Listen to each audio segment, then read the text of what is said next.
Hey everybody, it's been a while, but I wanted to take a few minutes to maybe share some thoughts with you today about being a guest. And I'll have some ideas in there too and things that you might think about as a host. I recently have done a couple events at my house and some charity events that I help with. And I just realized how important it is to maybe have some ideas on being an invitee. When somebody invites you to something, what's the best way to get invited to other things and to really help out with making each event just something a little more special with your presence.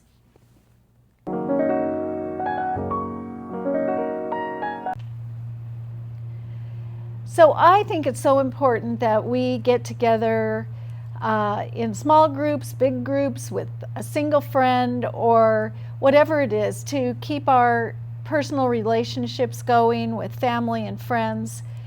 And so if you're the one doing the hosting, I salute you for keeping things going and having the courage and taking the time and doing the work to make sure that your friends and family and loved ones know that they're important to you. So, if you are the one getting invited to something, that means that your host has taken a few moments and thought about their guest list and who they want to have over that'll make for a great event, whether, like I said, it's a small dinner party, a big backyard party, or some other thing. In the old days, we used to send out, and I'm talking like 15 years ago, we used to send out a paper invitation. And you've probably seen those, especially if you get invited to a wedding. I think people still send out an invitation in the mail, although that's getting super pricey. In fact, the last two weddings I've been invited to have been either email or text. And so that's the way things are now, and that's perfectly fine. We're able to go on, even like a bride and groom, they can have their own little website and we can know all the details other than just what fits on a little card. So that's kind of the new way. The last few events I've had at my house, I've actually created an invitation in Canvas, so it looks really pretty and it's got the flowers and everything. And we did an Italian party we invited people to a restaurant to meet at a restaurant, and we had the Italian theme there. And so I create it in Canva and I send it out by text. And I do not send a group text because you want each person to feel like they have gotten an individual invitation. And instead of just sending the invite, it might be good to put a little message on there. We're really excited and hope that you can join us. Something super simple. And you can copy and paste that and just send it to every invitee. So anyhow, if you're the host, it's perfectly fine nowadays to send out the text invitation.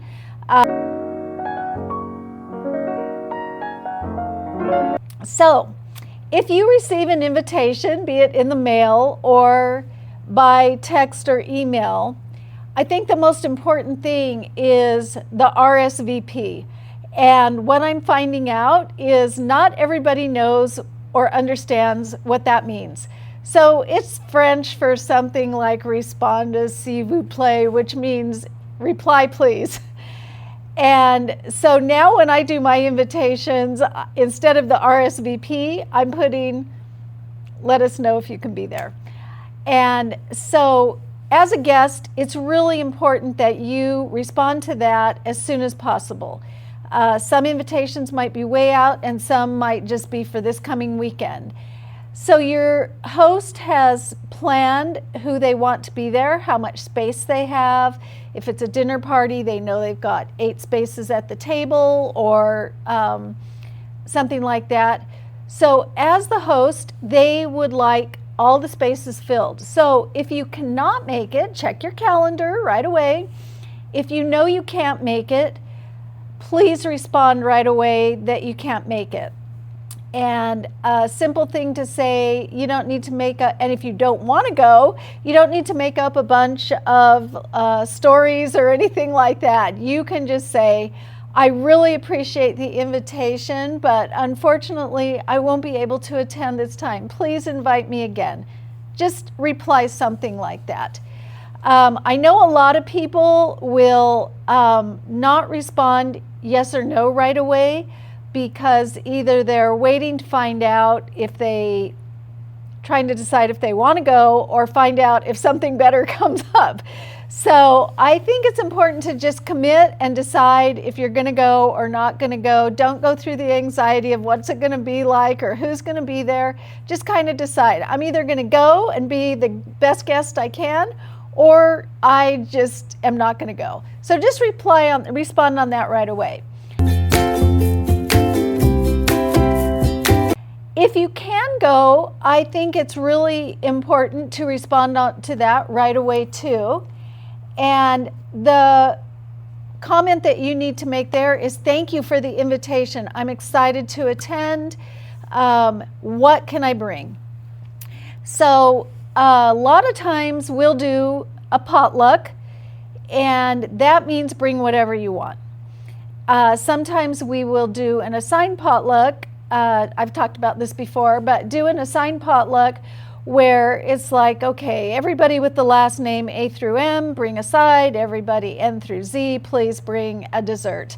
And then we'll do the main dish. So anyhow, so ask what you can bring, and then your host might say, don't bring anything, and that's great. You don't have anything to worry about as far as bringing some food or snacks or whatever it is. But they might give you an assignment. Will you please bring a salad? Will you please bring a dessert? Something like that. We always try to, when we're having a small dinner party, we try to give everybody some kind of assignment. That way they can contribute to the meal, and we can all, share their cooking skills or whatever. And so sometimes I'll say, hey, I need a salad, a dessert, or a side, and they can pick. And then I fill in with whatever I don't have from what they've chosen. So anyhow, ask what you can bring. And then if you get a specific assignment, it's really important to stick to that. If somebody asks you to bring a salad, a bag of Oreos is not a good substitute, because that messes up what your host has been planning on. So kind of stick to the assignment. If you like to cook, it's a great time to try a new recipe or show off your cooking skills. If you don't feel comfortable in the kitchen, it's perfectly fine to swing by a restaurant or a deli or a bakery or something and pick up whatever it is that you're going to share.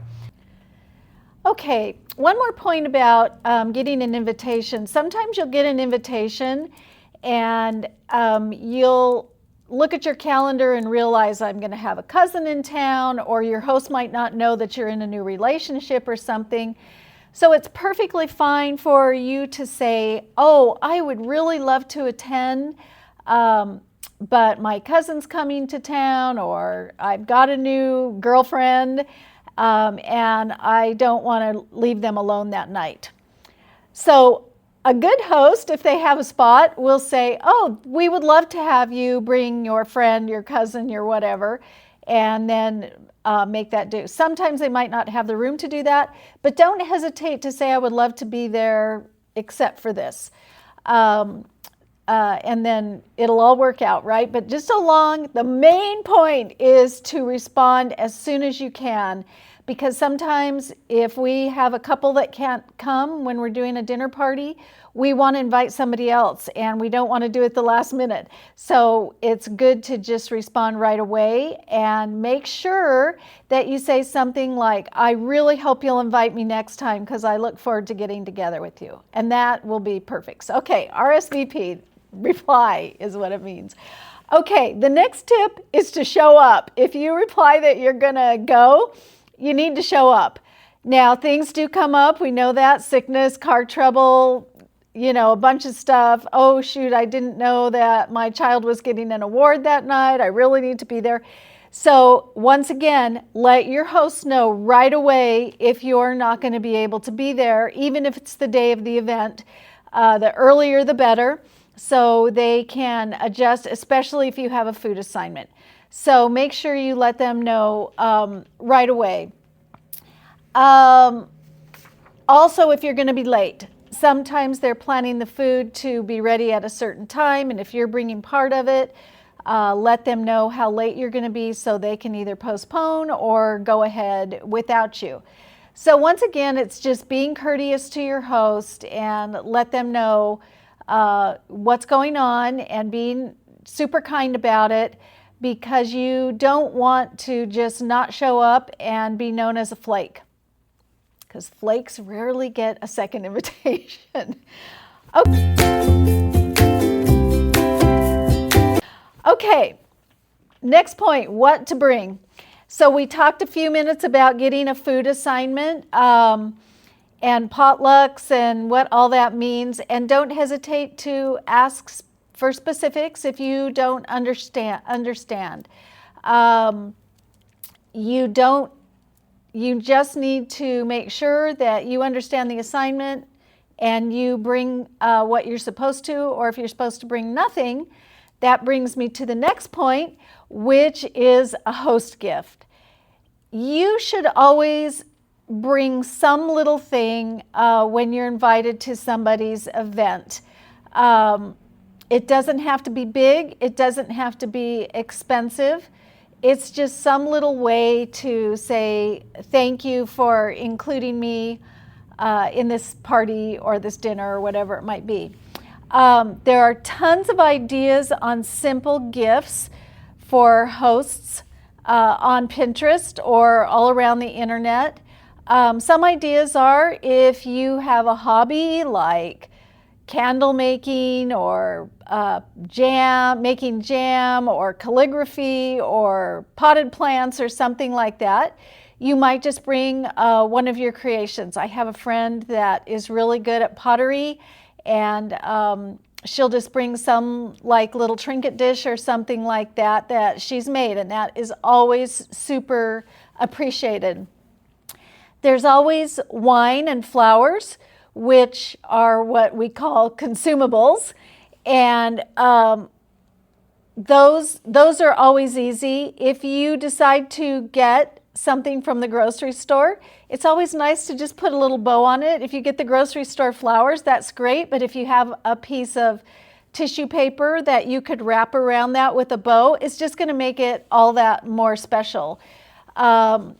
If you're not sure, as far as food, bringing a pie or something when your host has already decided on the menu is not always cool, because then they feel obligated to serve it, and they might have made their very special, most famous recipe, and you bring something and now they've got to serve that too. So I don't recommend bringing something except for maybe a box of candy, a small bag of caramels, or something like that that they can choose to share with everybody right that night, or they can save it for themselves later. I always like when somebody brings me some candy, I'm going to save that for when I'm cleaning up the mess. But anyhow, and then put like a little sprig of floral or something nice on it. I've got a couple things here that I wanted to show you that I got.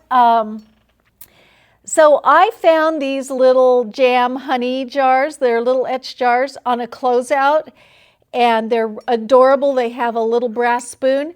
I literally paid $5 for these, so I ended up getting 6 or 7 of them, and they're in my cupboard, and I can take these. And this is something that I would appreciate it. I think pretty much any of your hosts would appreciate it, and it's something they can use that every time they use it, they're going to think of you, right? Because, oh yeah, so-and-so gave me that. So that's adorable. Okay, so another thing is they have these little hand lotion sets. You can find these all over the place. The dollar store has some little sets like this. And this is something that's kind of nice because, once again, after I have dishpan hands at the end of the night, it's fun to try a new hand cream. So I would probably put a little bow on this if this was all I was giving, or I might include it with a little bag of candy or something, just to make, like, literally you're going to spend like under $5. Another thing that I do is I might get a kitchen towel with a, this is a little scrubsy thing that matches it, little spring. I put a little bow on it, and this is a little bit more money, but once again, your host is always going to use a kitchen towel and something like this. And even if it doesn't match their decor, it's okay. You know, if it doesn't match, you use it when nobody's there. But every time they use this, they'll think of you. And sometimes I might take something like a bud vase and just include that in there. You could put it in a little gift bag or a basket. You don't really need to wrap this because for me, when somebody brings me something in a bag, believe me, I'm grateful, but I have to stop and unwrap it in front of them. Or sometimes if I don't have time because I'm busy serving the food, I'll just throw it on the counter. So don't take that personally if that's what happens to your gift. But find some little thing. I mean, stopping by the corner and grabbing some wildflowers is really cool. So just think of some little thing that you can just bring just to say, I'm grateful to be here. And you can always go to Over the River Studio because we have a bunch of little votives and little things that you can get, these kitchen towels and stuff like that. You can find those there. So that's the sister site to Simply Fancy Living.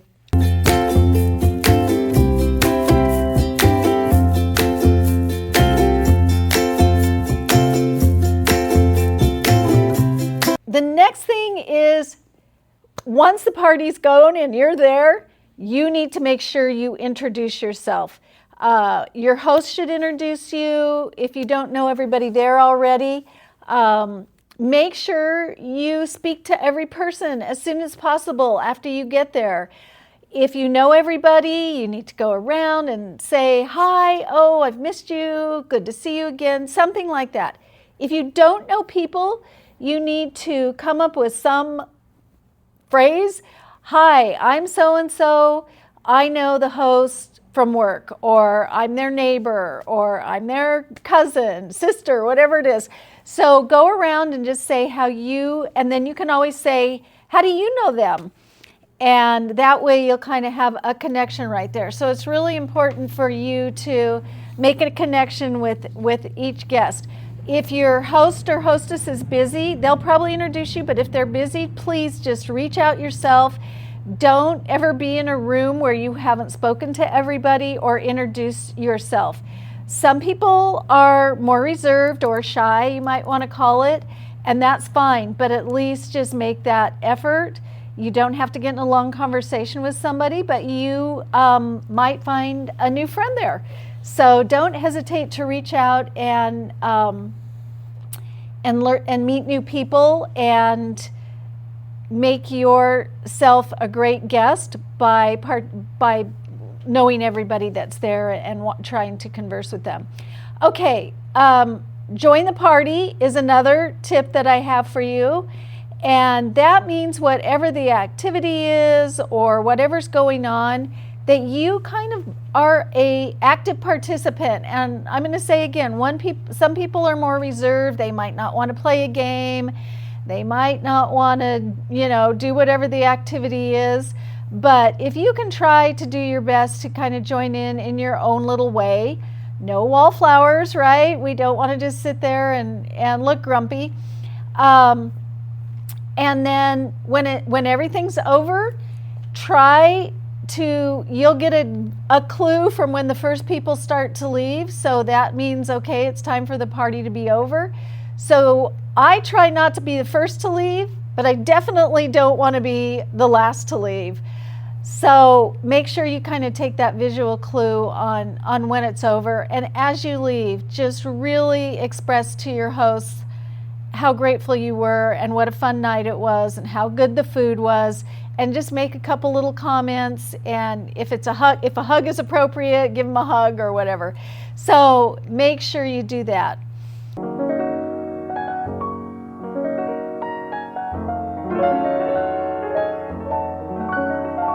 The last thing as a good guest is to show gratitude. And over the next day or two after the event, at minimum, you need to send a text or some kind of message just saying, wow, that was so fun, I'm still thinking about it. A handwritten thank you note in the mail would be great. We still have thank you notes all over the place, and the dollar store has a bunch of them, and it doesn't have to be long. And also there's ideas on Pinterest and in the internet, on the internet, of things to say in a thank you note. So depending on the event. So writing a thank you note, I have a friend that literally writes a thank you note for pretty much anything that happens. And it's always so good to get her little handwritten messages. In fact, I've still got some of them saved in my memory box, and others it's just I put them on the kitchen counter for a couple days just to remind me that it was worth it to build this friendship. So another amazing thing that you can do to show your gratitude to your hosts is return the favor.